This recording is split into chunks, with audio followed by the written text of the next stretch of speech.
अस्सलामुअलैकुम। Forensic pharmacy के syllabus के लिहाज से नेक्स्ट टॉपिक हमारा जो है वो एसेंशियल ड्रग्स का है। ठीक है, एसेंशियल ड्रग्स क्या हैं? Medicines that satisfy the priority health care needs of the population. यानी पॉपुलेशन की जो प्रायोरिटी हेल्थ केयर नीड्स को सेटिस्फाई करती हैं वो हमारी एसेंशियल ड्रग्स कहलाती हैं।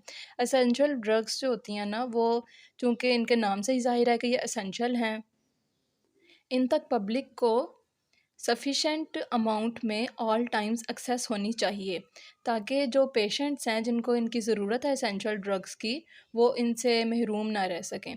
ठीक है, क्योंकि ये उनके लिए बहुत ज़्यादा ज़रूरी होती हैं या बेसिक रिक्वायरमेंट होती हैं उनकी।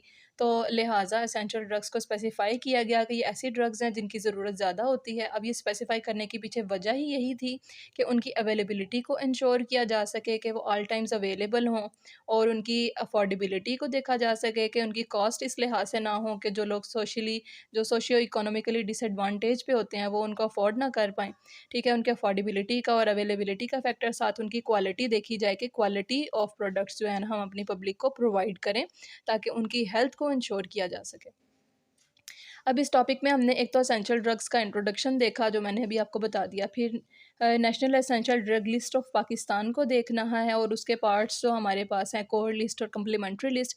फिर क्राइटेरिया ऑफ सिलेक्शन है कि हम एसेंशियल ड्रग लिस्ट के अंदर किस बेसिस पे जो है ड्रग्स को सिलेक्ट करके उसके अंदर ऐड करते हैं, और फिर उसके कुछ सिंबल्स हैं जो मतलब ड्रग्स के आगे उसने ये सिंबल लिखे होते हैं तो उसका क्या मतलब होता है। अब ऑफ कोर्स हम लिस्ट तो पढ़ने नहीं वाले, लिस्ट में तकरीबन 414 के आसपास जो है वो ड्रग्स आ जाती हैं, तो हम इसका सिर्फ इंट्रोडक्शन ही देख रहे हैं। National drug list of Pakistan के बारे में क्या कह रहा है कि फर्स्ट प्रिपेयर्ड इन 1994, और रेलिवेंट एक्सपर्ट्स ने मिलकर जो है वो इस लिस्ट को प्रिपेयर किया था, और प्रीवियसली इसको रिवाइज़ किया गया 1995 में, 2000, 2003, 2007, 2013 में, और इसको जो है वो मई या अप्रैल 2016 में जो है वो अपडेट किया गया। इसमें तकरीबन 415 मॉलिक्यूल्स आ जाते हैं।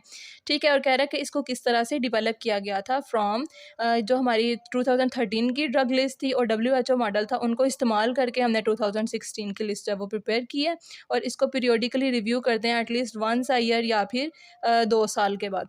ठीक है, क्राइटेरिया फॉर सिलेक्शन में कहता है कि जो हमारी कमेटी होगी वही एस्टैब्लिश करेगी इसके सिलेक्शन क्राइटेरियाज और फिर उसको सेलेक्ट करेगी। अब इसमें हमने क्या देखना है कि सेफ्टी और बेनिफिट इवैल्यूएशन करना है कि क्या ये बेनिफिट है इसको इस्तेमाल करने का, क्या ये ड्रग जो है वो सेफ़ है हमारे लिए।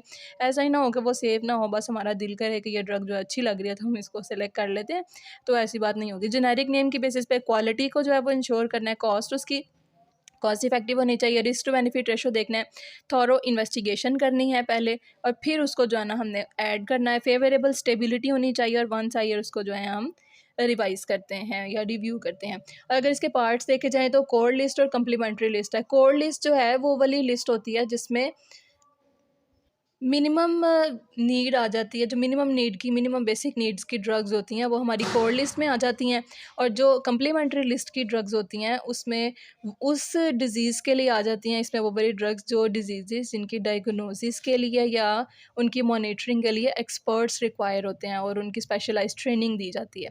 ठीक है, यानी ऐसी डिजीज़ेस के लिए कम्प्लीमेंट्री लिस्ट होती है जो उनसे डिजीज़ेस को डायग्नोज और मॉनिटर करने के लिए एक्सपर्ट्स रिक्वायर होते हैं। अब अगर हम सिंबल्स देखें तो अगर ये स्क्वायर बना होगा तो इसका मतलब है कि इसकी जो एक्टिविटी है वो अपनी फार्माकोलॉजिकल क्लास की तरह इसकी क्लिनिकल एक्टिविटी है। ए लिखा होगा तो इसका मतलब वेट और एज रिस्ट्रिक्शन हो सकती है, कैपिटल सी या इटैलिक्स में सी अगर कम्प्लीमेंट्री लिस्ट के अंदर लिखा हुआ होगा तो इसका मतलब है कि इस ड्रग को जो है वो कॉन्टीन्यूस मॉनिटरिंग की ज़रूरत है। स्मॉल सी का मतलब है कि चिल्ड्रन में इसका यूज़ रेस्ट्रिक्टेड है, और ये प्राइमरी, सेकेंडरी और टर्शरी केयर में इस्तेमाल होने वाली ड्रग्स हैं। इस टॉपिक को हम रिवाइज़ कर लेते हैं। एसेंशियल ड्रग्स ऐसी ड्रग्स हैं जो एसेंशियल हैं पब्लिक के लिए, और ये ऑल टाइम्स अवेलेबल होनी चाहिए इन सफिशेंट अमाउंट, और उनकी अफोर्डेबिलिटी भी अच्छी हो और क्वालिटी वाइज भी अच्छी होनी चाहिए, क्योंकि ये प्रायोरिटी हेल्थ केयर नीड्स को सेटिस्फाई कर रहे होते हैं।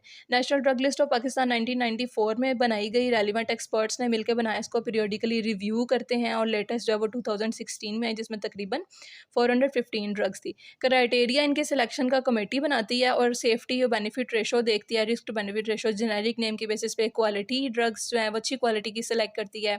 कॉस्ट उसकी देखनी ज़रूरी है, थॉरो इन्वेस्टिगेशन पहले की जाती है, फेवरेबल स्टेबिलिटी वाली ड्रग्स प्रेफर की जाती हैं और वन साइड इनको रिव्यू किया जाता है। कोड लिस्ट जो है वो ऐसी ड्रग लिस्ट होती हैं जो मिनिमम रिक्वायरमेंट्स जो होती हैं पेशेंट्स की, तो उनके लिए वो ड्रग्स जो हैं वो कोड लिस्ट में आ जाती हैं। कम्प्लीमेंट्री लिस्ट में वो वाली ड्रग्स आ जाती हैं जिनकी जो उन डिजीज़ के लिए यूज़ हो रही हैं जिन डिजीज़ की डायग्नोसिस और मॉनिटरिंग के लिए एक्सपर्ट्स और स्पेशलाइज्ड ट्रेनिंग रिक्वायर होती है। हमारे पास स्क्वायर का सिंबल जो है वो ये स्पेसिफाई करता है कि इस ड्रग की जो क्लिनिकल एक्टिविटी है वो अपने फार्माकोलॉजिकल क्लास की तरह है। एज रिस्ट्रिक्शन है। सी अगर कम्प्लीमेंट्री लिस्ट में आ जाती है तो इसका मतलब है कि इस ड्रग को जो है वो कॉन्टीन्यूसली मॉनिटरिंग की ज़रूरत है। सी से चाइल्ड में रिस्ट्रिक्शन, यानी बच्चों में ये ड्रग इस्तेमाल नहीं की जा सकती। पी का मतलब है कि ये ड्रग प्राइमरी हेल्थ सेक्टर में यूज़ हो सकती है। एस यानी सेकेंडरी हेल्थ सेक्टर में यूज़ हो सकती है। टी यानी टर्शियरी हेल्थ सेक्टर में यूज़ हो सकती है। ठीक है, उम्मीद है आपको अच्छे से समझ आ गई होगी इस पॉइंट की। जाने से पहले वीडियो को लाइक ज़रूर करें, चैनल को सब्सक्राइब करें, अपना ख्याल रखें। अल्लाह हाफिज़।